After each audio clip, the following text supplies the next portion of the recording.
saya hormati dan yang kita muliakan bersama Ketua DKM Masjid Al-Mukhlisin Al-Mukarram Ahinal Kiram Al-Ustadz Haji Sugianto beserta istri dan keluarganya beserta seluruh jajaran staf pengurus DKM, mudah-mudahan seluruhnya dipanjangkan umurnya, disehatkan badannya, amin, berkah selamat hidupnya, amin, dari dunia sampai akhirat. Amin. Juga yang saya hormati dan yang kita muliakan bersama Al-Mukarram Al-Ustadz Arno, udah datang belum? Waduh, keretanya macet nih. Masih tidur. Jangan mogok. Mudah-mudahan Pak Ustadz Haji Arno selalu diberikan kesehatan, nikmat panjang umur, usahanya terus berkembang dari Sabang sampai Merauke. Amin itu Pak. Amin. Iya, nanti kan kecipratan kita ya. Asal ada pembangunan masjid, keramiknya gratis. Ada pembangunan masjid, lampunya gratis. Alhamdulillah. Iya, karena usahanya sudah tumbuh berkembang dari Sabang sampai Merauke. Alhamdulillah. Juga yang saya hormati, yang kita muliakan, donatur tetap acara kuliah subuh minggu keempat, yaitu Bapak Purnomo beserta istri dan keluarganya. Mudah-mudahan rezekinya terus bertambah, amin, sehat badannya, amin, dimudahkan segala urusannya, amin. Lebih daripada itu semuanya, juga saya hormati pencinta ilmu, para jamaah Masjid Al-Mukhlisin yang hadir pada pagi ini. Mudah-mudahan dipanjangkan umurnya oleh Allah, jangan sampai tentang ada janda muda dideketin, janda tua aja nggak mau dideketin. Aduh. Allahumma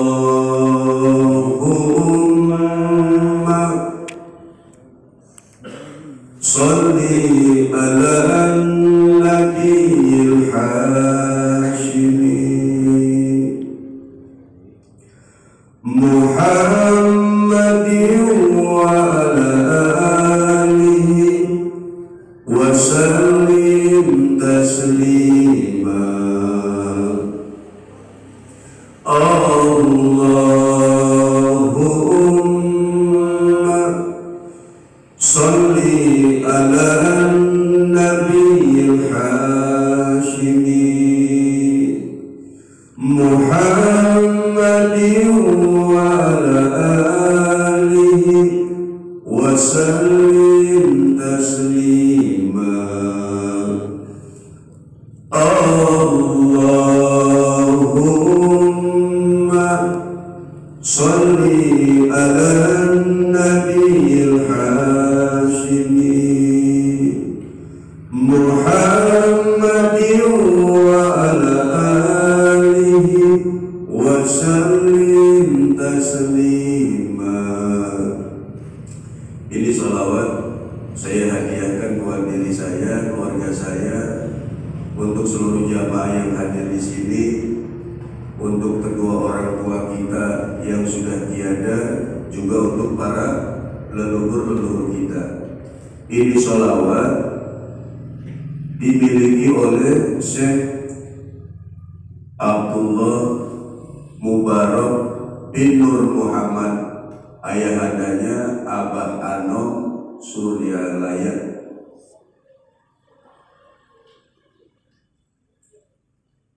Nanti salawat ini saya ijazahkan setelah 10 tahun pengajian berjalan. Amin. Ya, karena saya dapat ijazah ini setelah 10 tahun. Mudah-mudahan panjang umur. Amin. Ustaz, emang bisa panjang umur? Bisa. Bagaimana cara supaya bisa panjang umur? Salah satu di antaranya adalah memperbanyak sedekah. Ini sedikit tadi saya cerita tentang sedekah. Dulu dikisahkan ada di zaman Nabi, itu malaikat menemui Nabi itu, lalu berdialog kepada Nabi tersebut. Wahai Rasulullah, kata malaikat, itu sahabatmu yang besok mau menikah, malam ini bakalan wafat. Besok mau nikah, malamnya bakalan meninggal. Kata Nabi, aduh kasihan benar ini sahabat saya. Besok mau nikah, malam ini mau meninggal. Nah rupanya pada malam itu sebelum dia mau melakukan acara pernikahan, dia sedekah dulu, Pak. Dia sedekah tuh kepada fakir miskin.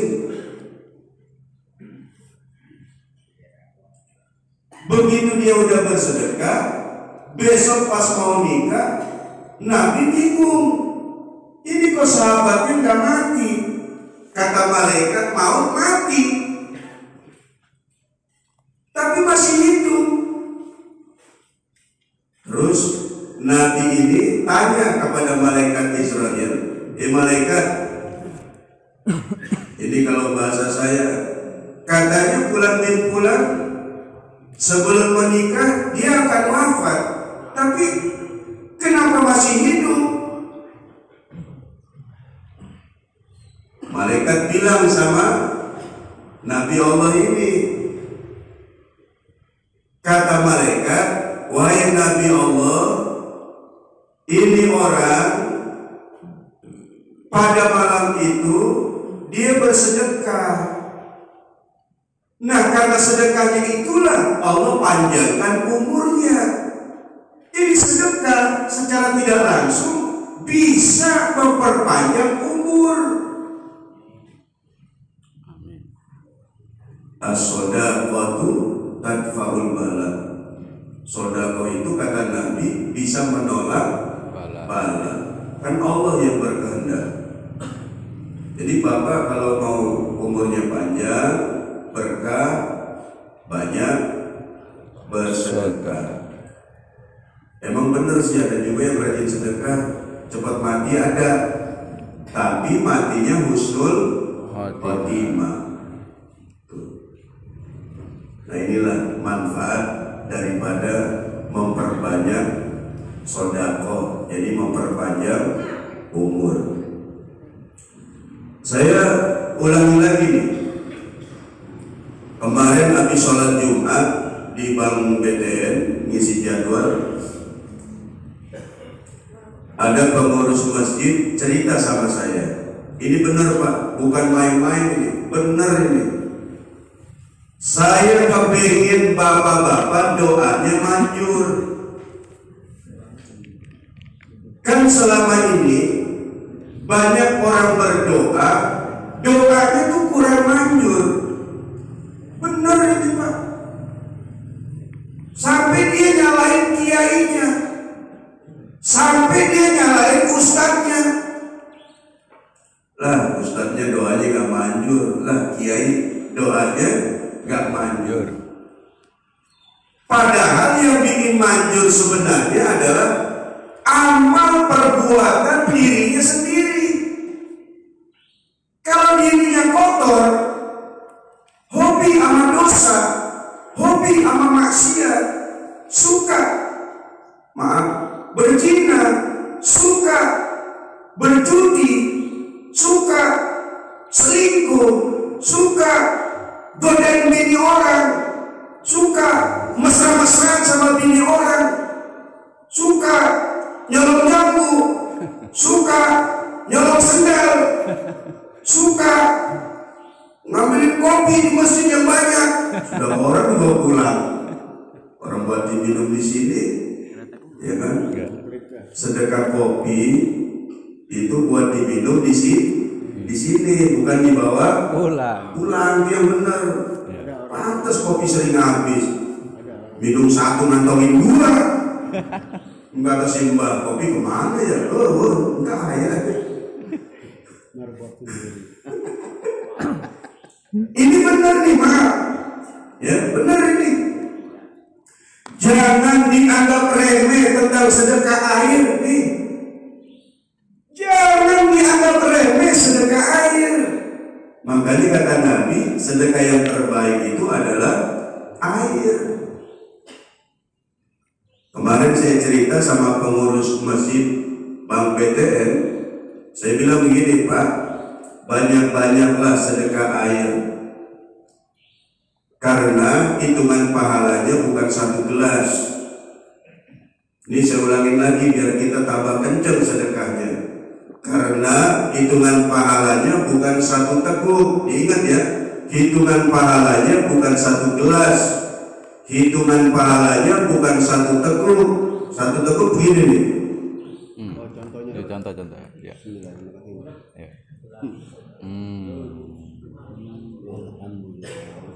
Itu namanya satu teguk, bukan itu hitungannya.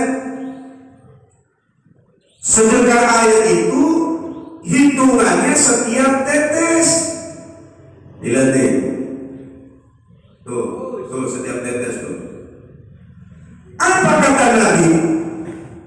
Sedekahmu itu air minum, satu tetes air, dia akan beristighfar, mohon ampun kepada Allah, supaya dosa-dosa orang yang kasih minum, dosa-dosanya diampuni oleh Allah. Setiap satu tetes air, bukan seteguk, bukan segelas. Jadi yang menyebabkan doa kita tidak terkabul, terlalu banyak dosa yang kita kerjain. Habis sholat duduk bareng, yang kagak sholat diomongin. Tuh, bahwa itu rumahnya depan masjid, kagak ke masjid. Orangnya nggak ada. Padahal dia lagi ke Serang nyari keong. Iya, betul. Dia nggak sholat berjamaah, tapi orang yang ngomongin hilang pahala sholat berjamaahnya, diambil oleh Allah, diberikan kepada Pak Waito. Untung Pak Waito yang nggak sholat berjamaah. Itu si Toto, Pak, si Toto. Udah enak-enak sholat berjamaah di masjid, melihat ada list pembangunan dana masjid yang gak nyumbang, diomongin. Ini nggak tertulis ini nama siapa, dia orang kaya, misi amat. Waduh, Pak Johari duitnya kan banyak, kenapa nggak ada di listnya? Kenapa dia gak nyumbang? Dia nggak sholat berjamaah di masjid, tapi diomongin oleh orang yang selesai sholat berjamaah di masjid. Itu Pak Johari dapat pahala. Orang yang sholat di masjid, yang ngomongin dia, pahalanya pindah ke dia. Jadi bagaimana Ustaz?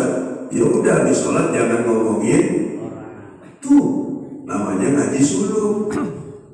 Kalau bisa aib orang ditutup. Apa kata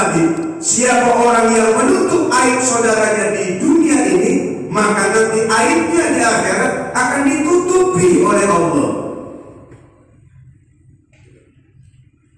Habis sholat berjamaah nih, ngopi bareng. Kemarin malam habis ada tahlilan, kemarin malam habis acara tahlilan. Pak Toto ada bawa berkat 3, padahal bukan ustaz dia mah. Diomongin sama Pak Yanto umpama ini, Pak Toto bukan ustaz bawa berkat 3, ini mah contoh doang ya kan, saya apalagi Pak Yanto. Pak Yanto mah gak begitu, ini mah contoh. Si Ahmad ngomongin itu. Kalau kita ngomongin kejelekan orang, pahala sholat kita akan dipindahkan kepada orang yang diomongin. Tapi kalau ngomongin kebagusannya boleh, boleh. Pak Sulaiman habis sholat ngomongin Pak Sugianto, Pak Sugianto hebat. Hebat kenapa? Habis sholat subuh, dia sholat duha, baca Quran sampai azan Johor. Boleh tuh, itu namanya kebagusan. Kalau kejelekannya nggak boleh. Sulaiman ngomongin Pak Toto, Pak Toto habis sholat subuh tidur bangun Johor. Nah itu namanya ngomongin keburukan orang, nggak boleh. Tapi kalau kebaikannya boleh. Ini kelihatannya sepele Pak. Maka banyak orang yang sholat tapi kehilangan pahala. Coba maaf nih kata Khalifah Umar, ya bukan kata saya. Khalifah Umar itu pernah bilang begini, Umar bin Khattab, ada orang kata Umar itu sholatnya 60 tahun, tapi kata Umar 1 rakaat pun dia sholat selama 60 tahun, 1 rakaat pun tidak ada yang diterima amalan sholatnya oleh Allah. 60 tahun Pak sholat, tapi 1 rakaat pun gak diterima oleh Allah. Rugi gak kira-kira? Itu salah satu di antaranya adalah tidak tumaknina, sholatnya ngebut kayak cakung cebok. Kalau sholat sendiri itu, kita kalau sholat sendiri cepat banget di rumah, apalagi mau kondangan, buruan, udah langsung ngablas, giliran jadi imam, waduh baca surat yang banyak-banyak, ya kan? Giliran sholat sendiri, qul huwallahu ahad, Allahus somad. Jadi yang menghalangi doa kita adalah dosa. Selama kita masih ada dosa, maka selama itu pula doa kita tidak dikabulkan. Nih Pak dengerin. Jadi jamaah saya di Bank BTN, saya bilang sedekahlah air. 1 tetesnya akan beristighfar kepada Allah supaya dosa orang yang nyumbang air minum, dosa-dosanya diampunin. Dia cerita Pak, Ustaz, boleh gak saya cerita? Oh silakan. Saya belum lama ketemu sama jamaah saya, terus dia ngobrol sama saya. Ngobrol apaan? Dia punya sakit, dia udah berobat kemana-mana tapi nggak sembuh. Dia udah sakit, dia berobat kemana-mana tapi nggak sembuh. Terus dia datang ke rumah kiai. Terus kata kiai suruh sedekah air setiap hari ke masjid dan pindah-pindah masjidnya. Ini yang sakit sedekah 2 dus air setiap hari ke masjid ini, masjid ini, masjid ini, masjid ini, masjid ini. Berhari-hari, berminggu-minggu sampai berbulan-bulan dilakukan. Apa yang terjadi? Itu kata jamaah saya di sana, itu penyakitnya Ustaz disembuhkan oleh Allah melalui perantaraan dia bersedekah air ke setiap masjid. Pantas kalau baginda Nabi mengatakan dawu mardokum bisodako, obati penyakit sakitmu dengan sedekah.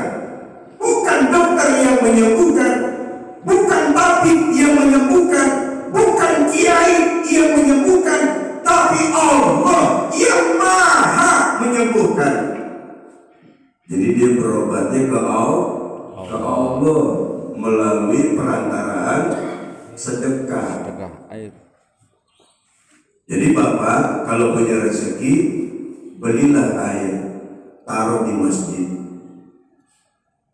diminum sama Ustadz Sulaiman habis baca Quran 30 juz umpama, diminum sama Pak Yanto habis sholat tasbih 4 rakaat. Itu yang nyumbang air dapat pahala bacaan Quran Ustadz Sulaiman. Itu yang nyumbang air dapat pahala sholat tasbih Pak Yanto. Kenapa? Karena dia minum air itu lalu dia sholat, dia minum air itu lalu baca Quran. Untung Pak, pahalanya tuh orang yang sedekah air. Ingat nggak nih, saya buka lagi. Dulu di Serpong itu ada aki-aki, nggak apa-apa diulang, biarin aja. Orang Imam Syafi'i itu menjadi cerdas, kata beliau itu selalu mengulang pelajarannya sampai 40 kali. Itu Imam Syafi'i itu. Makanya Imam Syafi'i umur 7 tahun atau 9 tahun, menurut riwayat ada yang bilang 7, ada yang bilang 9, itu sudah hafal Quran 30 juz. Karena kalau ngulang pelajaran itu sampai 40 kali Pak, maka ketajamannya, kecerdasannya semakin hebat, semakin kuat. Ini aki-aki yang di Serpong, bener nih Pak, dia sodakohnya kopi, dia bawa teko, dibawa ke masjid. Udah pernah diceritain lagi sama saya supaya ingat. Dia bawa gelas, dituangin tuh kopi, kadang-kadang susu dituangin, dibagiin langsung sama dia tuh. Ringan. Kalau nasi kok kan mahal, mungkin satu koknya itu bisa 10.000, mungkin bisa 15.000. Tapi kan kalau kopi satu saset taruh di teko, banyakin airnya, kan murah. Murah nggak? Murah, yang penting ada hitamnya. Gulanya banyakin, kan begitu. Susu sedikit aja sesendok, airnya banyakin, ya kan? Tambahin gula, yang penting kan ada susunya tuh dikit. Nah itu dia doa apa? Ini bener nih, luar biasa Bapak. Ini saya kasih tahu, orang kalau udah meninggal Pak, itu yang diminta buru-buru kiamat. Orang kalau udah meninggal nih, udah ditanam, itu yang ada di pikirannya pengen buru-buru kiamat. Kenapa pengen buru-buru kiamat? Karena azab kubur itu sangat berat Pak. Jangan main-main dengan azab kubur. Siksa kubur itu sangat berat. Di dalam kubur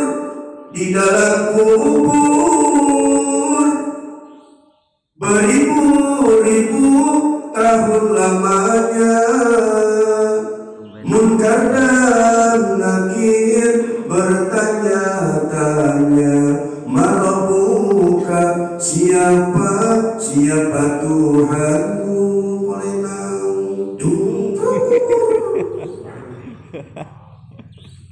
Lama Pak, habis kita diazab, dipukul, dipalu, dikencet, dihimpit oleh tanah kuburan. Lama penantian itu. Bayangin aja Pak, bukan nakut-nakutin. Satu kali pertanyaan malaikat Munkar dan Nakir, Marabuka, kita nggak bisa menjawab. Itu satu kali pukulan melepas 7 lapis bumi, perjalanan ribuan tahun lamanya. Baru pertanyaan, belum azab kubur, dicongkel lagi naikkan ke bumi ribuan tahun, ditanya lagi mana piuka, nggak bisa jawab, dipukul lagi, melepas lagi 7 lapis bumi ribuan tahun. Setelah pertanyaan bebas, yang mendapatkan azab kubur terus-terusan disiksa sampai datangnya hari kiamat. Maka mereka pengen buru-buru kiamat. Nih saya kasih tahu Pak resepnya, Ustaz. bagaimana supaya kita gak disiksa. Ini saya kasih tahu, rebutan dah kalau bisa. Mana enak kalau kita ngaji, ada teh, ada air putih, ada kopi, ada Pocari Sweat. Kan jarang-jarang ya, ada air putih, ada kopi, ada Yakult. Kan jarang-jarang tuh Yakult. Yakult berapa Yakult? Harganya Yakult 1 receh 7.000, isinya berapa? Nggak apa-apa, beli sekali-kali Pak. Taruh di sini nih, Yakult satu orang satu. Bener ini. Itu amal kita Pak.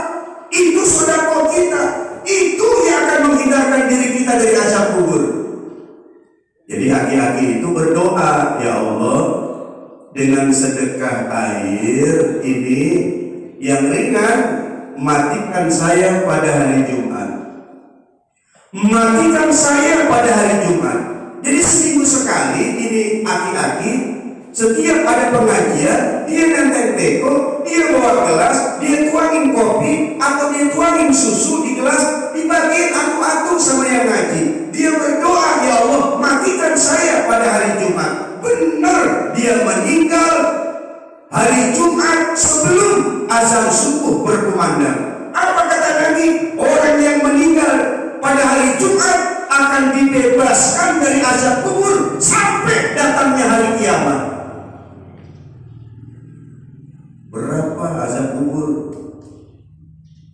Dijepit, orang kejepit pintu aja ngos-ngosan juga. Kejepit pintu mobil, pintu rumah, ngos-ngosan kan? Apalagi dijepit sama tanah kuburan.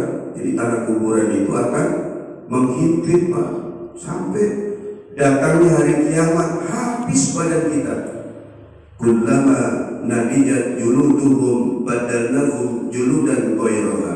Kata Allah tuh, hancur kulitnya diganti dengan kulit yang baru, berantakan perutnya diganti lagi dengan perut yang baru. Dia sukul azab biar dia ngerasain itu azab Allah. Jadi cuma sedekah satu-satunya yang bisa dijadikan naungan buat kita. Kan Nabi pernah bilang, bersedekahlah kalian walau hanya dengan 1 butir korma, kata Nabi. Sedekahmu yang 1 butir korma itu akan membebaskan kamu dari azab kubur, membebaskan kamu dari azab neraka. Itu kata Nabi. Dan sampai Nabi pernah mengatakan, ketuklah pintu surga walau hanya dengan 1 butir korma. Nggak apa-apa, besok pengajian bawa korma, kasih 1 kilo, sekilo. Kebanyakan di piring aja 3 gitu. Bener Pak, ini mumpung masih hidup kita. Bapak punya mobil nggak dibawa mati. Bapak punya motor nggak dibawa mati. Bapak punya rumah nggak dibawa mati. Bapak nyimpan uang di bank nggak dibawa mati. Bapak punya istri yang cantik, kalau bapak meninggal, istri nggak dibawa mati. Malah jadi rebutan DKM dan. No, istrinya si amat cakep, no, ayo sampai duluan, gitu katanya. Sedekah udah nggak ada lagi. Ini saya bukan muji Pak Purnomo ya. Kalau seandainya seumpama nih makan ditanggung sama Pak Purnomo, atau dia dapat pahala sejumlah orang yang ngaji, saya dikasih hadiah, ceramah dikasih hadiah, hadiahnya saya beliin beras, saya beliin telur, dimakan sama saya, dimakan sama anak istri saya. Atau dia dapat pahala sholat saya setiap hari, dia dapat pahala ceramah saya setiap hari. Banyak jadi pahalanya. Bapak nggak boleh kalah, ikuti kebagusannya. Ya Pak ya, apalagi ikut ngaji, tambah gede pahalanya. Gede. Ya Pak ya, ya Pak Ustadz Rahman. Iya, jadi besok nggak ada Yakult, taruhin satu-satu. Bener, ini bener nih. Bener Pak, boleh.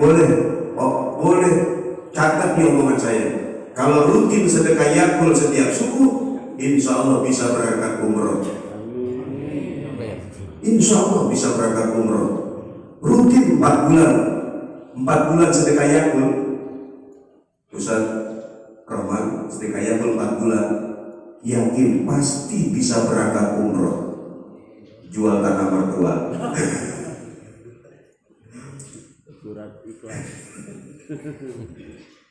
Mudah-mudahan ada manfaatnya. Saya doakan mudah-mudahan semuanya panjang umur. Pokoknya harapan saya, siapapun yang ngaji di sini, mudah-mudahan, maaf ya, ini doa. Saya doanya begitu Pak. Siapapun yang ngaji di sini nih, di pengajian suluk, Bapak tahu nggak? Pengajian suluk inilah pengajian yang sangat dicintai oleh Allah dan Rasul. Kenapa? Karena kita sedang berjalan menuju Allah. Jadi suluk itu jalan menuju Allah. Dengan cara apa? Memperbaiki akhlak dan membersihkan diri. Maka mudah-mudahan kita nih yang belajar di sini pada saat ngaji suluk, mudah-mudahan yang punya sakit, sakitnya disembuhin sama Allah. Amin ya Allah. Bibarakati Al-Fatihah. Bismillahirrahmanirrahim. Alhamdulillahirabbil alamin arrahmanirrahim maliki yaumiddin. Iyyaka na'budu wa iyyaka nasta'in ihdinas siratal mustaqim siratal ladzina an'amta 'alaihim ghairil maghdubi 'alaihim waladdallin. Kita doa ya, nanti sebutin hajatnya masing-masing. Astaghfirullahaladzim. Lakal hamdi ya ma'bud. Allahumma shalli wa sallim ala sayyidina Muhammadin fil awwalin wal akhirin wa radiyallahu ta'ala an kulli sahabati Rasulillah ajma'in. Allahumma ighfir lana dzunubana wa liwalidina warhamhuma kama rabbayana shighara wa li jami'il muslimin wal muslimat wal mu'minin wal mu'minat al-ahya'i minhum wal amwat. Allahumma hasil maqasidana. Sebutkan hajatnya masing-masing.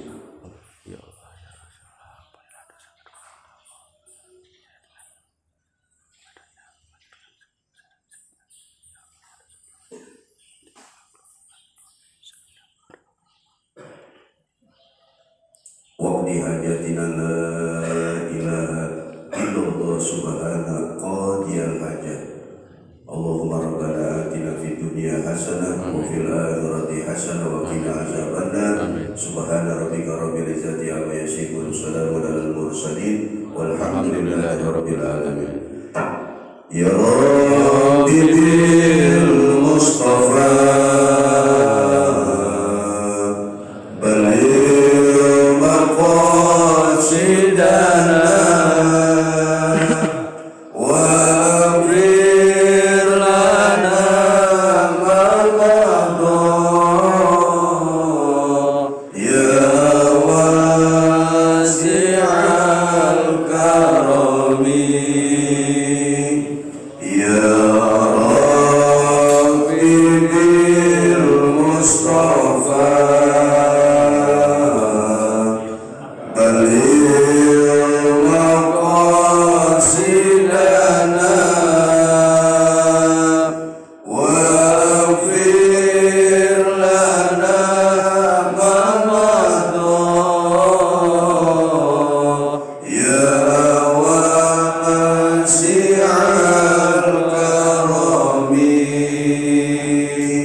wasi'al